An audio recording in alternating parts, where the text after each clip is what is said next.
Now, Fifth, when you continuously call Puff, does that affect your relationships in Hollywood? I don't call him gay. I said.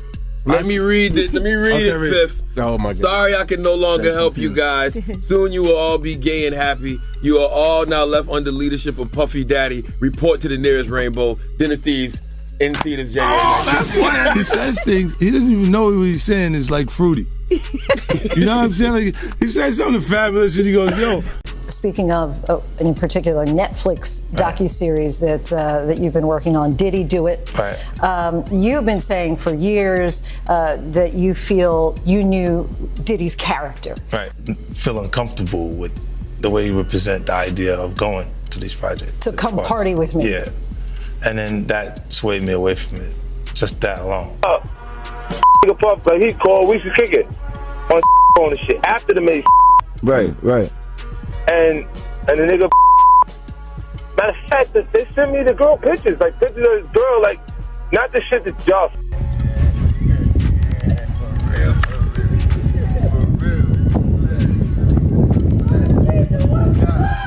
The hip-hop scene has been shaken by intense controversy after alleged footage involving Diddy and Burna Boy sparked a storm of speculation, mistrust, and industry-wide shock. What once looked like a powerhouse collaboration has now crumbled into talks of hidden agendas, questionable deals, and fractures behind the scenes. Stepping into the chaos, 50 Cent cuts through the noise with his sharp, unfiltered analysis, exposing how power can twist partnerships and how fame, when weaponized, can turn allies into rivals. For him, this isn't just headline drama. Isn't it weird that the government was so interested in Diddy's baby oil that they took 1,000 bottles away from his house? If the government took 1,000 bottles of baby oil and somebody had things what appeared to be baby oil, and then you have to listen to the prosecutor. He said that they seized 1,000 bottles what allegedly to be baby oil. Allegedly to be baby oil. So that's telling people that it wasn't baby oil. And people think that that was baby oil, they out their mind. I don't believe it was baby oil. Yo, bro, when they went up in there, they knew what they was gonna find. They knew what was ever in that baby oil or that those bottles that appeared to be baby oil, they knew about that at first. You gotta realize 9 times out of 10, that individual that got caught at the airport, that was supposed to be their carrier, told them what they was doing and what they had. I wouldn't put him past that he told them everything. So when they went up in there, they knew they had to take whatever was out there, and that thing that appeared to be baby oil, they took that. For the controversy erupted. Burna Boy stood as an unstoppable force, rising from the vibrant pulse of Port Harcourt to the world's biggest stages with a momentum that felt almost destined. His collaboration with Diddy on Twice as Tall was presented as a historic link between continents. Diddy supplying global reach and industry horsepower, while Burna delivered the soul, culture, and unmatched sound that carried Africa's heartbeat across borders. The partnership produced music that transcended language and geography, but beneath the polished success, early signs of strain quietly surfaced. Be baby oil. Bro, listen to me. Costco don't sell that much baby oil. Where you know sell that much baby oil? Yeah, I don't know any store that sell that much baby oil. I know Costco, they came out and said that they don't even sell baby oil.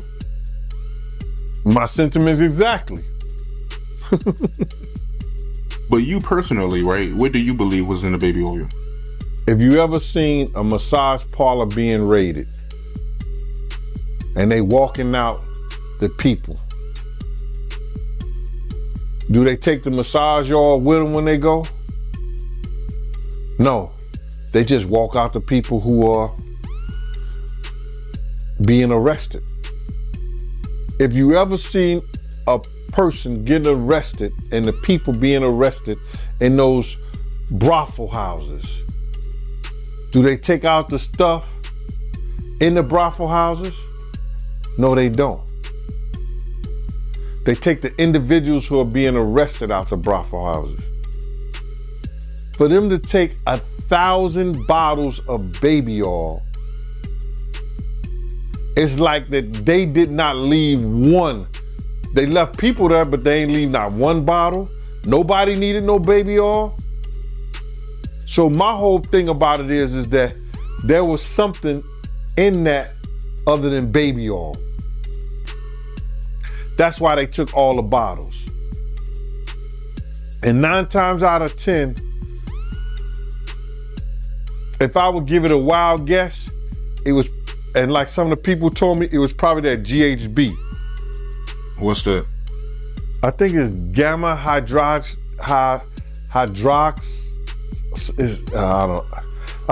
I looked it up, bro. Let me see. See if I can find it. I know this is just showing everything like that, but oh no. Let me. Yo, somebody tap dance or sing or do something. You know what I'm saying? While I'm doing this. Oh, here it go right here. It's gamma hydroxy butyric. What is its effect on the body? It's a euphoria, drowsiness, decreased anxiety, and memory impairment. It works on the nervous system and gives you this feeling of euphoria. So they take that and rub it on her, and you forget who you are, what you're doing. It can also give you memory loss, drowsiness, and that's under the DEA, the Drug Enforcement Administration. His energy shifted, his words edged with fatigue, the voice of an artist fighting to keep his vision intact. The very deal that elevated him internationally also seemed to tighten unseen restraints around his creative freedom. What appeared to be a golden pathway to superstardom slowly revealed itself as a brilliant but confining box, shiny on the outside, yet restrictive at its core. No, you want to sit around and pretend to like bitch. That's what y'all do. And then you get these hard Jocelyn. So I'm just like curious. these are the you like half man bitches. No disrespect, but Jocelyn rough. Them shoulders is. And the way she like running up on, I already know she done strapped up on you. Ooh.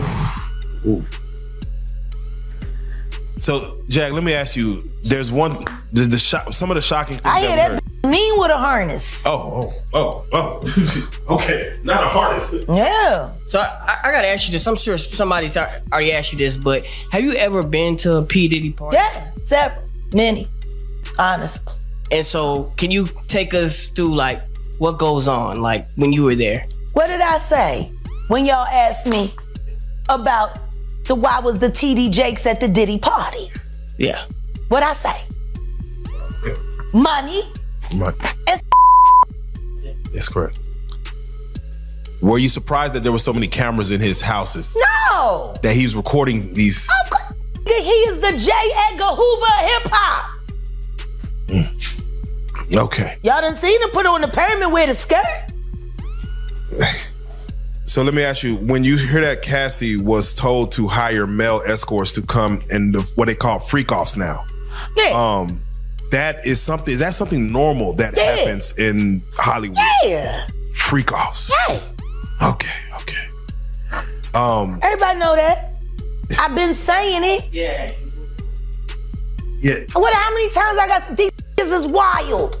So do you feel like people, when they hear pink cocaine, Young Miami has to bring across? Wait, the Tusi. Yeah, the Tusi. That's what they call. I found out. I talked to my drug guy because I wanted to be informed. Because people was calling it Tusi, that's calling it the Tunchi.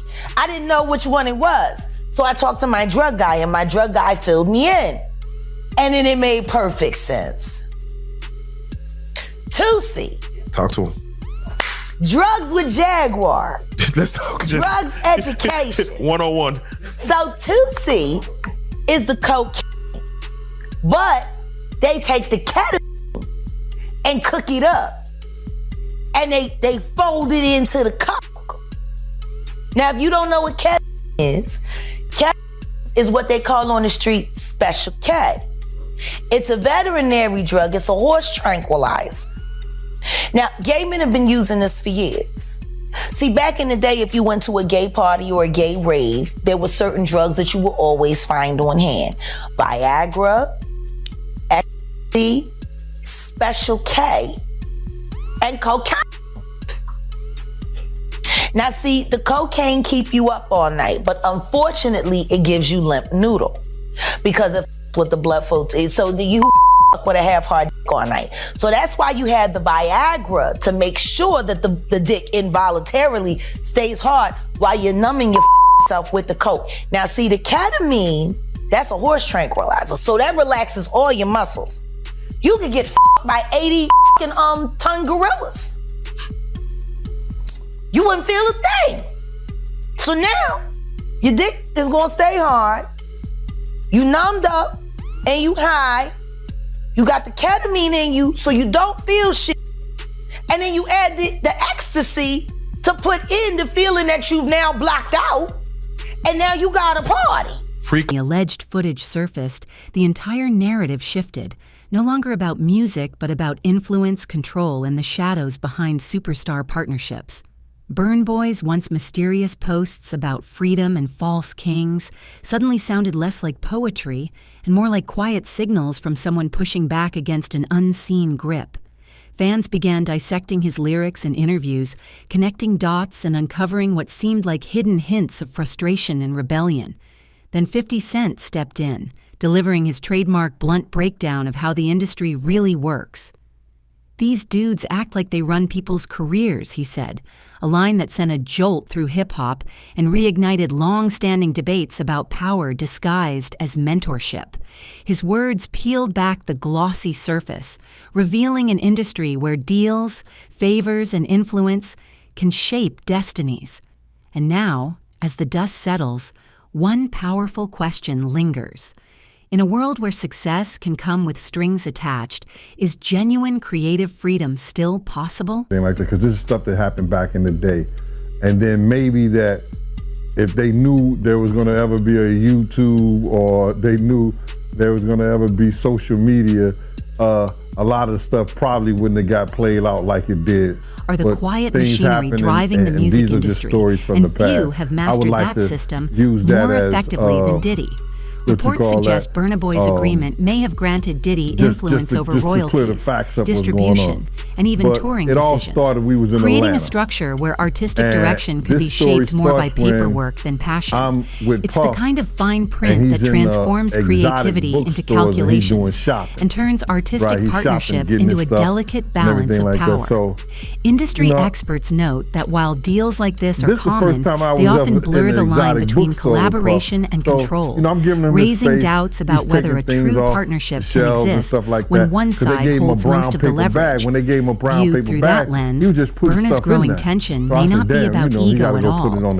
It may be the quiet fallout of a contract that boxes him in. And in an industry built on illusion and shine, one truth stands tall. It's not the spotlight that shows who's in charge. It's the signatures that decide who really owns the direction of the art interview.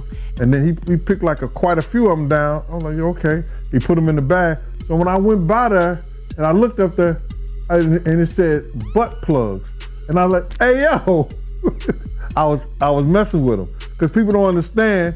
You know, we was like friends. He was a part of the same gang, so I'm still gonna tease him. I'm still gonna mess with him and everything like that. I could do that. It wasn't just no security thing. So I say, yo, what are you getting this for? And it said butt plugs, and he was like, yo, can I do my shopping by myself? I said, yeah, you can do it by yourself, brother. And he started walking and everything like that. When he got I just waited at the counter. When he got to the counter, he didn't even have to show the guy nothing. He just gave the guy a wad of money. I mean, like he gave the guy a stack, something like this. And Puff wasn't the dude that carried no 20s and no 50s or nothing like that. And I mean, like, he just said, boom. And we walked out the store. So we had to leave Atlanta and go to North Carolina for a show. You understand? And it was him, this rapper, Sarah, and this other girl. We all got on a G5 jet, and we flew to G4 jet, and we flew to North Carolina. So later on that, I think that afternoon, same day, this rapper and him, they all in the room together. You know, it's Sarah, the girl, Puff, and this dude.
Rang the doorbell. We had the presidential suite where we was at. So I opened the door and the dude said, yo, I'm here for my cousin. I said, who your cousin? And he said, Ja Rule. I said, well, he busy right now. He said, he busy doing what? I said, he with Puff, they're in the room, they busy, they don't want to be bothered. He said, well, I'm going in there. I said, bruh, you ain't going in there because he told me they don't want nobody to be bothering them. He was like, yo, I don't care, man. I'm going in there. That bull like that. I said, yo, bro, Jesus Christ had to come down here and take the air out of my body before you get in that room right there. Watch. He tried to bum rush me. I grabbed him and threw him against the piano. When I threw him into the piano, Puff and Ja Rule runs out the room. Puff got his towel, Ja grabbing his towel, but they butt the naked. And so then Ja was like, yo, what's going on? Yo, Gene, that's my cousin. He know me well, you know, and Puff was like, yo, Gene, what happened? I said, he tried to get in the room. I told him he couldn't get in the room. And he was like, Puff looked at Ja.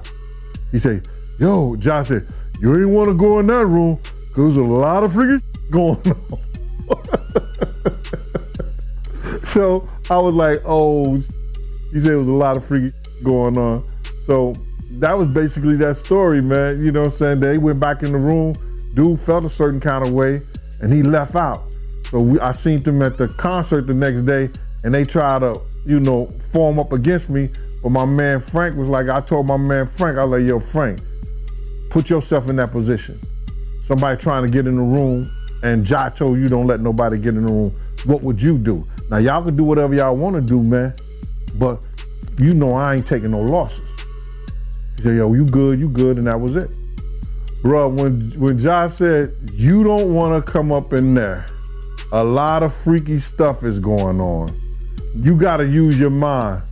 What they was doing with those butt plugs. Right. Boots to that girl. She's supposed to be a good bitch. No matter who she with. All the time he putting a groom in her.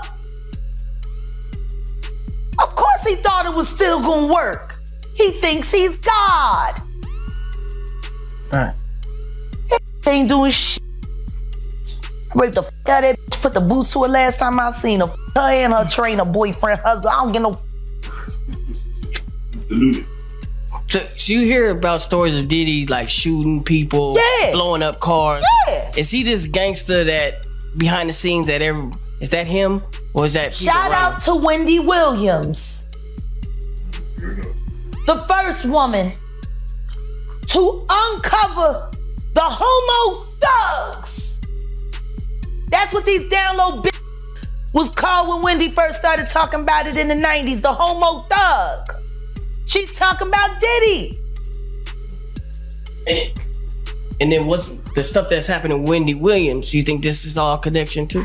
Of course. They've been waiting. He's been waiting. He was waiting for Kim. Remember? He was waiting. The casket was ready. She was literally casket ready. Some people are saying the whole Wendy Williams documentary that she's pretty much allegedly playing this way to keep herself safe from him, from any unaliving. It's been working for Orlando Brown. Why wouldn't it work for Wendy? To play crazy. Why wouldn't it work? Hey, no. Hey. The oosh gosh whoosh wash. Bop. Orlando's brilliant. Right. Yeah. Y'all spent time with him. We did. Yeah. He's highly intelligent. Yes. Imagine what it's been like to wear this character for this long. No. I can only... That he does is a character. Actually, the shit he does online is the best acting he does. Is he speaking truth? Of course he is. You know? We seen Quiet on set. Major pain in his ass. Literally. Since he was a kid. Man. And then milk around. Talking about expensive pain. Now, in his ass. wait, this is Philly you're talking about now. Wait a minute, Jack. Meek. Wait a minute. He's a Fruit Loop. He Diddy fried. This is Philly. He's a deep fried. Period. He Diddy fried. He Diddy fried. He the Diddy do-I-bop. Meek. Real rap. You think that audio that they put out was real? Yeah, that was him. Nicki put that out there. That Nicki recorded that at the off in the Calabasas. She been waiting to drop that shit on Meek. Oh, man. She just wasn't gonna tell nobody it was Diddy. But now that Diddy out there, why not? So then who's the guy who's claiming he recorded it? Oh, somebody that got paid? Yeah, he said like I was standing somebody outside the door. that got paid. Yeah. Just like it wasn't seminal fluid that Justin Bieber was wiping away from his mouth when he brought his face up from Odell Beckham's groin in a club with Trey Songz on the lookout. The images are there. Diddy five. They saw what he did to Cassie. With the kicking, the punching. They saw what they did to Cassie. They know did nobody in America like that. So now, these people are represented by a brand. Whether it's some about the music, clothing, movies. They not gonna come out and speak on nothing that has anything to do with them. And they praying that they not on the tape doing crazy stuff, being oiled up in the whole 9 yards. They praying. So until the feds say, hey, yo, listen here. We got you on, hey, buddy, we got you on this tape. And girl looked like she was pretty young. We're not gonna show it, but we need you to come and testify against Brother Love, P. Diddy, Puff Daddy, you know, Sean Combs. That's when they're gonna start talking. And they're not gonna be talking in his favor. When the feds come to them and show them what they got on tape. Because if he had 250 tapes all over, 250 cameras all over the house, somebody got caught stealing a cookie out the cookie jar. It could be your favorite pastor. It could be your favorite politician. But they didn't think they was being watched. And Brother Love was watching. Yeah, I mean, TD Jakes, he haven't even came out and said anything. And him and Diddy was real cool. Amen. Amen. Yeah, man. And I know the people in the congregation over there is shaking in their boots because this man then led them probably, allegedly probably led them to damnation because those people's hearts are gonna be broken if that man is seen on those tapes doing anything. Because people always put their faith in the pastor instead of putting their faith in God. And what they need to do is understand that he's just a man. And he has a history. It's not looking too good for him. So you feel like celebs are worried that they might be on tape? Oh, they know. That's why they ain't speaking up or saying nothing. Yeah, I was at a Diddy party, but I know I ain't do nothing. When you don't know somebody's taping you, when you don't know that somebody is videoing you in some kind of form or fashion, you got that alcohol, you got the drugs in you, they're a little loose, bruh. They let down all their inhibitions. The music is pumping. He said it himself. He got it so hot in there that you gotta take your clothes off. He said that himself, bruh. So a lot of them, like what he said? I think a lot of them was being swallowed. Have you ever been swallowed? They tell off on themselves all the time, man. You just gotta listen. But why do you think Diddy had all them hidden cameras? Bruh, when you that powerful, you didn't get that powerful without having 1 or 2 or maybe 3 ups on somebody. Diddy always been the type of individual that want to have ups on the next person no matter what they was doing. Like, he always played artists against each other. He did it to Big, he did it to Craig Mack. You understand? I said before, he did the stuff to Ja Rule, you know what I'm saying? So had the ups on Ja Rule so he could go after Jay-Z. You understand what I'm saying? So he always played those kind of up games on people. So to have those cameras and know what he was doing is gonna give him the ups on everybody who came to that party. Even your favorite basketball player. Ain't no party like a Diddy party.